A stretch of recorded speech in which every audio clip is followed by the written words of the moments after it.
cara. Ô galera, assim que me deixa todo bobo, porque eu fiz comentários aqui, né? E já surgiram mais perguntas. Pergunta bem interessante, colocações inclusive. Professor, o aluno me retrucou. Professor, o negócio é o seguinte, com a Voyager eles fizeram esse teste, né, do corpo continuar a tender a se deslocar, certo? Eles lançaram a Voyager para sair do sistema solar e ela continuou avançando. E aí o problema do comentário é impulsionada alguma coisa pela força do vácuo. Aí que foi o problema.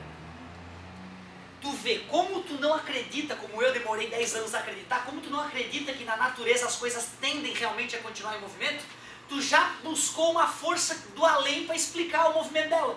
O amigo, no caso, foi do vácuo. As pessoas têm a tendência de achar que o vácuo faz alguma coisa, né? Que puxa, que empurra. Isso deve ser coisa do teu amigo motoqueiro, que diz que fica no vácuo do ônibus. Deita e fica no vácuo. Eu me pergunto, como é que ele respira no vácuo?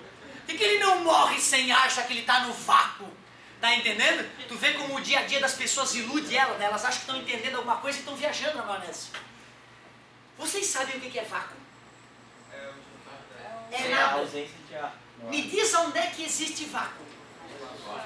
No Tá pacote de enganado, meu café. querido. Só na mente humana. Não existe vácuo na prática. Nem no espaço. Os homens criaram essa ideia. Quer falar? Levanta a mão que eu deixo. Senão fica quietinho. Aí, cara, tu vê que eu tava feliz, né, cara? Tu vê como eu me perturbo quando alguém rebenta a mão. Como eu tava te falando, desculpa, me perdoa.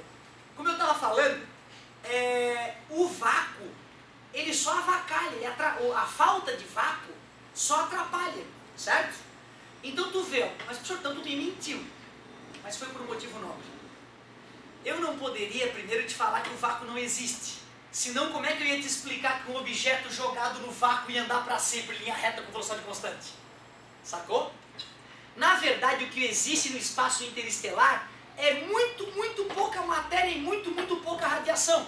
Então, no meio do espaço interestelar, tem temperatura, sabia? Temperatura de 3 Kelvin em média. Lá no meio do nada, longe de tudo, temperatura 3 Kelvin. Mas eu te pergunto, como é que eu sei que a temperatura lá é 3 Kelvin se não tem nada lá? E temperatura média, o grau de agitação das moléculas. Eu só posso falar em temperatura se tem alguma molécula lá. Se não tiver molécula, não existe temperatura. Porque temperatura é o grau de agitação das moléculas. Qual é a temperatura do vácuo? Não existe temperatura no vácuo, porque no vácuo não tem nada. E os homens achavam que entre as estrelas não tinha nada. Mas nós botamos sondas lá. Desculpa, babei na moça. Nós botamos sondas lá e a sonda detecta moléculas, detecta átomos, detecta prótons e nêutrons atravessando o vácuo do espaço.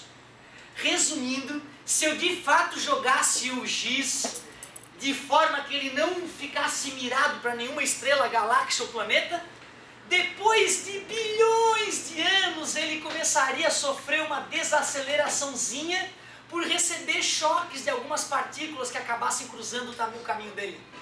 Sacou? Ou seja, tu vê, né, cara, não é o vácuo que suga as coisas como a gente pensaria. O vácuo é o que permitiria a coisa continuar avançando para sempre. Então não é de fato para sempre. Eu acho que depois de uns 10 bilhões de anos a coisa tende a começar a desacelerar.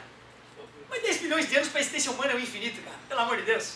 Beleza? Certo, amigo? Então, parabéns pela tua colocação, enriqueceu a aula. Sim, último comentário desse que eu tenho que voltar para a matéria. Tá? Dois comentários a gente volta. Vai. Só que se essa coisa infinita for começar a se separar por causa da luz, das estrelas, essa luz é um tipo de atrito, não é? Tu não sabia que a luz, quando bate no teu corpo, gera uma força na tua pele? Exatamente, Gera. se é atrito, e o que está em questão é que não pararia se não tivesse nenhum tipo de atrito. Então ainda é válida a colocação de que sem atrito o objeto conseguiria continuar para toda a eternidade, porque ele só para por causa do atrito da luz e dessas coisas. A da luz eu ignoraria porque vai ter luz vindo de lá e de lá. Se a intensidade luminosa é igual, tanto empurra quanto trava. Então ignora a luz, certo? Mas é isso mesmo, tu entendeu algo. Tu entendeu que se não houvesse nada, continuaria. Que foi o que o Newton percebeu em 1600 e cacetada. E eu demorei 10 anos, mesmo as pessoas me explicando, a entender o que me faz um idiota. É verdade, fala. Então não existe nenhum lugar no universo que não tem nada. Aparentemente não, nunca conseguimos, né? Porque assim, a gente está preso aqui numa cápsula pequenininha, né? A gente nunca conseguiu sair muito do sistema solar, exceto com a Voyager, como o amigo comentou. Então não existe, a gente nunca foi até os confins do universo para fazer essa análise. Mas ao que tudo indica, o gás rarefeito está espalhado por tudo. Mesmo entre as nebulosas, existe um pouquinho desse gás que compõe as nebulosas, só que muito, muito mais rarefeito. Certo? Então, aparentemente, o nada é uma ideia humana. Assim como ponto, reta, plano, são ideias que só existem na mente humana. Na prática não existe. Tu pode me dar um exemplo prático de ponto? Me dá um exemplo prático de ponto. Tá vendo algum ponto aí? Me dá um ponto aí que eu quero ver. Onde é que tá o ponto? Tem ponto aí? Aqui parece um ponto, né? Parece um ponto? É. Mas não é porque tem tamanho, ponto não tem tamanho. Ponto é uma ideia que Euclides inventou. Euclides, matemático, ele escreveu lá os elementos de Euclides. Tem um original na internet. Certo? Pega a tradução e olha. Euclides é que inventou a ideia de ponto, que tu usa todo dia hoje para dar ponto final, né? Foi um matemático que inventou essa ideia. Ideia, ponto, é aquilo que de nada faz parte, está escrito no livro dele. Ou seja, quando eu boto um ponto aqui, isso é um ponto de verdade? Não, porque ele tem tamanho e ponto não tem tamanho.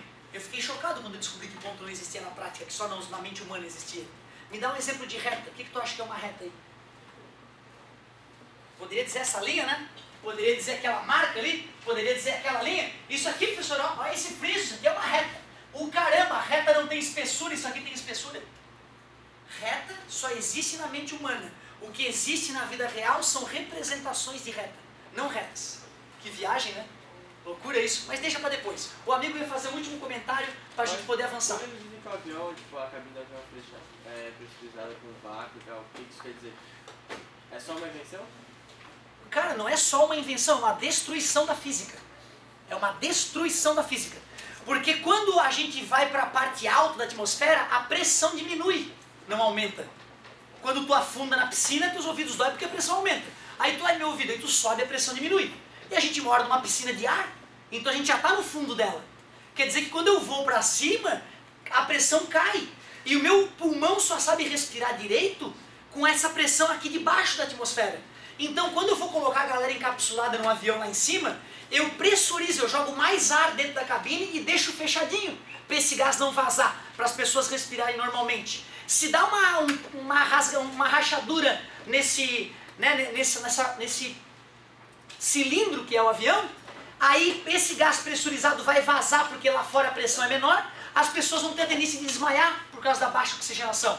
Cai a mascarazinha de oxigênio para a pessoa não desmaiar, não ter um problema mais grave até o avião descer a uma altitude respirável. Beleza? Então se o cara falou em vácuo para... né? Viajou.